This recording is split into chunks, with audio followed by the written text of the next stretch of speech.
पिचुकारी में वो भर जी जीजा जी बानी तैयारी में। छोड़ी ना जीजा जी, कुछ अजबे फीलिंग होता। लागता डर हो जाई बड़ बड़ जी, ऐसे न धरिया कवारी में। घोरी कलर पिचुकारी में वो भर जी जीजा जी बानी तैयारी में। मन के मनाई तनी अब हिले टाई जनी, गलिया हमार गोरे गोरे जीजा जाई दीदी एक जोरे।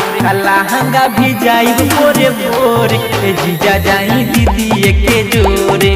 अभिले जवानी बाटे कोरे जीजा जाई दीदी एक जोरे।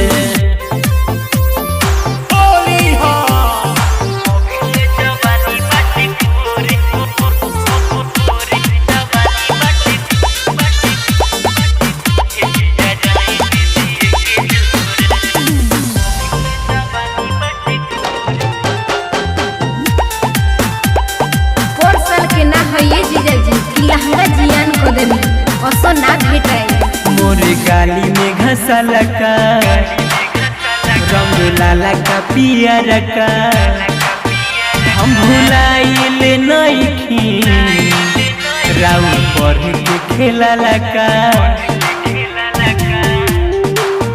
मोरे गाली में घसल का रंग लाला का पियर का, हम भुलाइल नइखी राउ पर के डाला लका। छोड़ी न बहिया के नोख बीच करिया के, लग मोर दहिया खखोरे जीजा जाई दीदी के जोरे। लहंगा भेजाई बोरे बोरे जीजा जाई दीदी के जोरे। अलहड़ जवानी बाटे मोरे जीजा जाई दीदी के जोरे।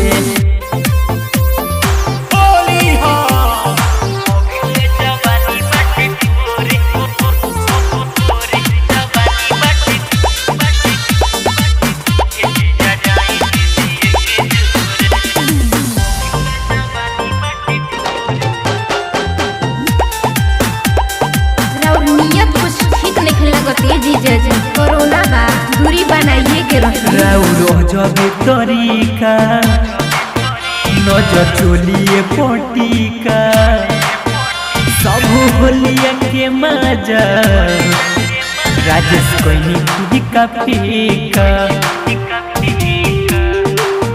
राउर अजबे तरीका नजर चोलिए पटिका, सब होलिया के मजा अक्सर कोइलो फीका फीका।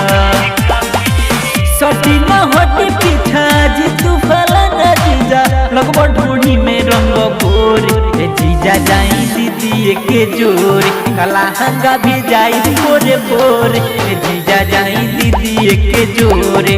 कमसिन जवानी बाटे मोरे जीजा जाई दीदी।